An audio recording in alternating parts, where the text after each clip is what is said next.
Bonjour à tous et bienvenue sur la chaîne Vivre un livre en Christ. Aujourd'hui, je voulais tout particulièrement rendre un hommage à Jésus lui-même. En ce temps de Pâques, nous célébrons la mort et la résurrection de Jésus-Christ. Et lorsque nous voyons ce qu'il a fait, Jésus, à la croix de Golgotha, nous sommes complètement dépassés. Et je voudrais vraiment lui rendre hommage aujourd'hui, parce qu'il a tout le mérite, toute la gloire, toute la puissance, tout l'honneur, tout lui revient. Car Jésus, il a tout accompli à la croix. Il a effacé l'acte dont les ordonnances nous condamnaient et qui subsistait contre nous, et il l'a détruit en le clouant à la croix. Il a dépouillé les dominations et les autorités, il les a livrées publiquement en spectacle, en triomphant d'elles par la croix. Alléluia. C'est Colossiens 2, 14, 23. Et je dois dire que si je retrace mon parcours, comment cette résurrection a fait d'une Samaritaine, femme qui avait plusieurs maris, a fait d'une toxicomane, une femme pleine d'addiction, une femme vivante, pleine de joie, comment il a fait pour remplacer ces mots, tous ces mots que je comportais en bien, en bonheur, en grâce. Eh bien, c'est ce Jésus ressuscité que je veux mettre à l'honneur aujourd'hui, que je vous propose de compter encore une fois au travers de mon expérience de vie. Je rappelle que je suis Christine Fliguer, alias La Bourreur, qui suis l'heureuse écrivaine, co-autrice du chef-d'œuvre de Dieu, de la rue Saint-Denis à Jésus-Christ, que je vous recommande de lire et d'offrir autour de vous, parce que c'est une histoire qui fait vraiment du bien au monde, qui est en manque d'espoir, de repères, d'identité, qui ne sait plus d'où il vient ni où il va. Il a besoin de connaître des histoires vraies qui sortent des sentiers battus et qui ramènent à la vie. C'est juste incroyable ce que le Seigneur a fait sur cette croix à Golgotha. Et quand j'étais enfant, j'accompagnais ma grand-mère dans l'église pour... elle était un peu la suppléante de monsieur le curé, elle changeait l'eau des fleurs, elle faisait que toute l'église soit propre et accueillante pour les 2-3 oreilles qui venaient. Et non, je ne me moque pas, j'ai beaucoup de respect pour ma grand-mère, pour l'église catholique, mais je dois dire que lorsque je regardais ce Jésus sur sa croix, accroché, sans bouger, plein de poussière, je disais, mais qu'est-ce que tu fais? Pourquoi tu ne fais rien? Je priais des Je vous salue, des Notre Père, tous les soirs, je me confessais auprès de lui, je continuais, je croyais en ce Jésus. J'ai dit, mais pourquoi tu ne fais rien? Je ne comprenais pas qu'un Dieu si grand qui a donné sa vie, qui est mort à la croix, reste sans rien faire.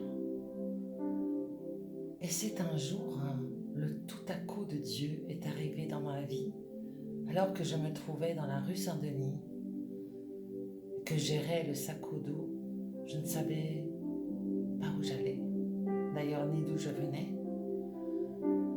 Et je vois tout à coup un groupe de gens dans cette rue pleine de perversion, de drogue, de sex shop. Ils mimaient la vie de Jésus. Et je les ai vus, je me suis dit, waouh, quel courage ils ont. Et je les ai applaudis. Je les ai applaudis, mais j'étais la seule à les applaudir, alors qu'il y avait une foule agglutinée autour. Et une personne personne s'est détachée du groupe, elle s'est avancée vers moi, elle m'a posé une question. Elle m'a dit, est-ce que tu connais Jésus?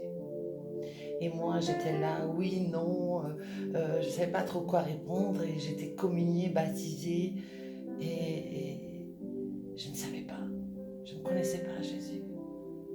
Et en même temps qu'elle a eu juste le temps de me tendre un évangile de Jean, la police vient en toute blinde, ils pilent devant nous, devant ce groupe agglutiné. Et je me suis dit, on va se faire embarquer parce que nous, on avait de quoi se reprocher dans les poches, du hashish. Ils ont fait une descente et ils se sont rués sur les chrétiens. Ils ont embarqué les chrétiens. Et là, ça a fait un shift dans ma tête. J'ai regardé mon ami. J'ai dit, mais eux, ils n'ont rien fait. Nous, on fait des bêtises. Je disais ça d'une autre manière à ce moment-là. Et eux, ils se font embarquer. J'ai dit, mais c'est le monde à l'envers. Hein. Mes amis, c'était il y a 40 ans de cela. Déjà, ils ne parlaient pas.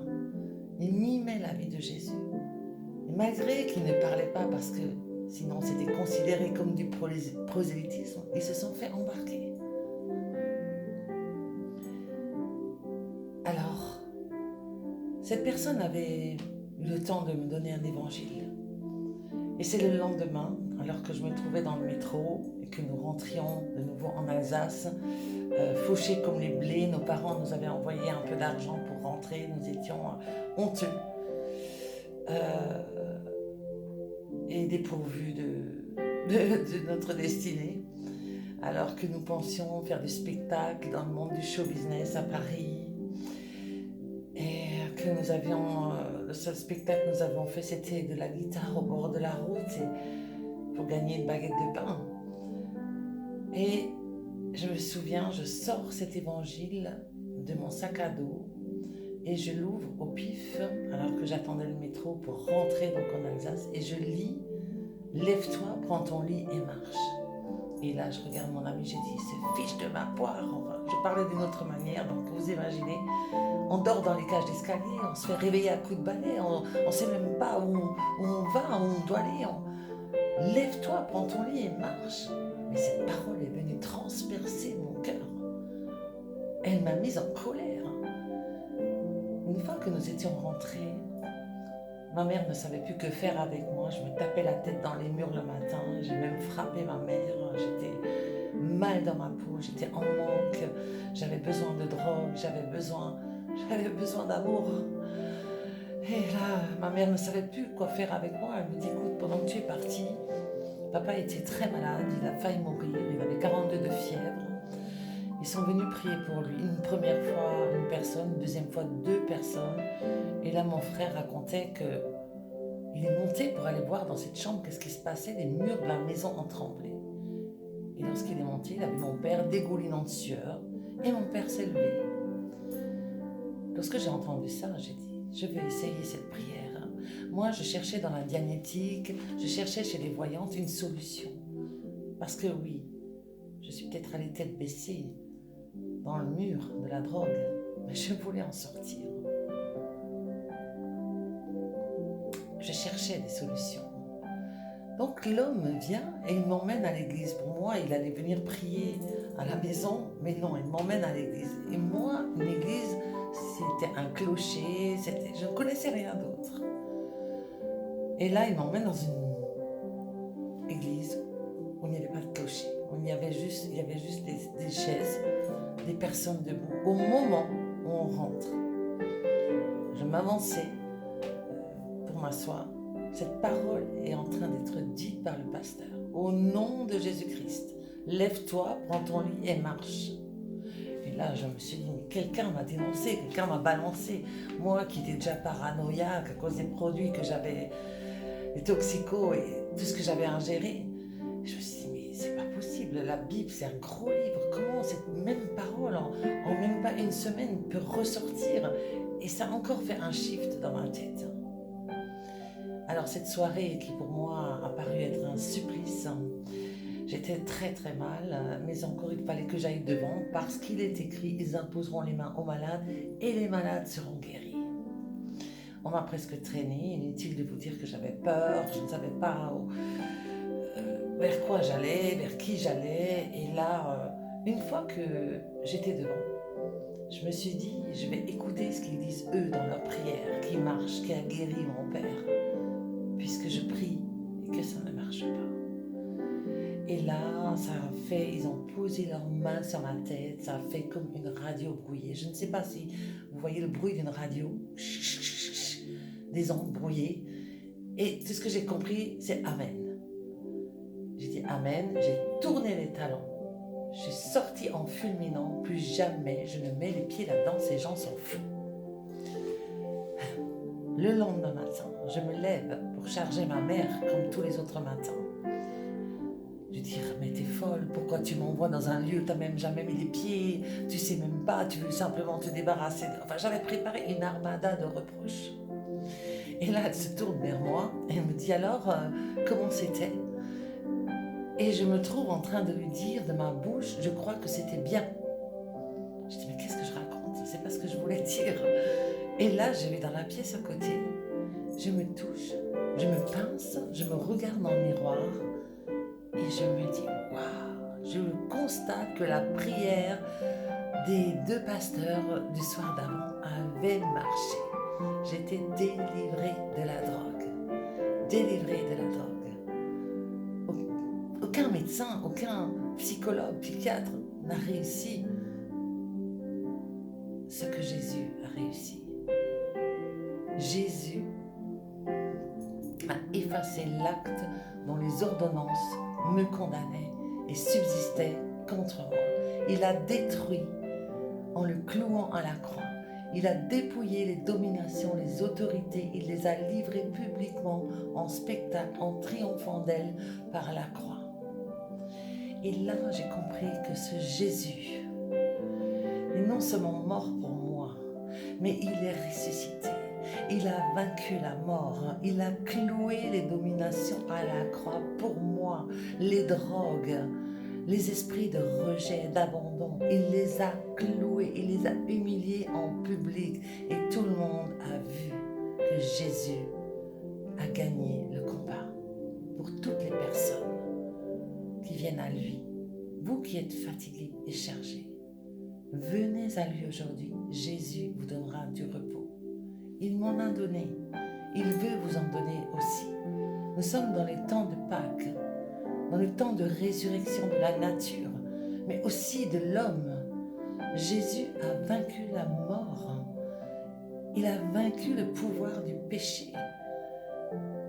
Une fois que j'avais reçu Jésus dans mon cœur, le péché n'a plus eu de pouvoir sur moi.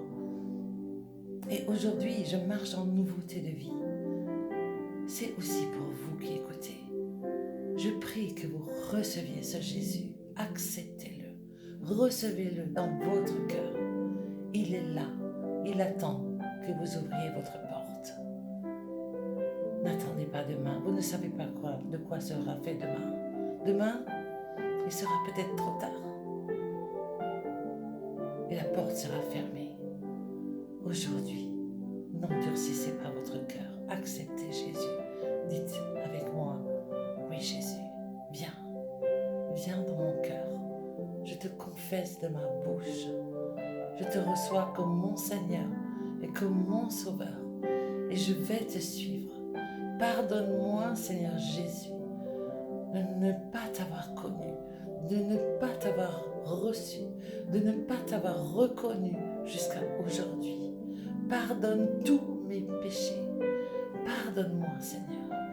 Fais-moi rentrer dans ce chemin, car Jésus est le chemin, la vérité et la vie. Et nul ne vient à Dieu que par lui. Jésus est l'accès qui va vous mener au ciel, qui va vous mener dans l'éternité. Acceptez Jésus, c'est tout bénéfice. Recevez-le aujourd'hui.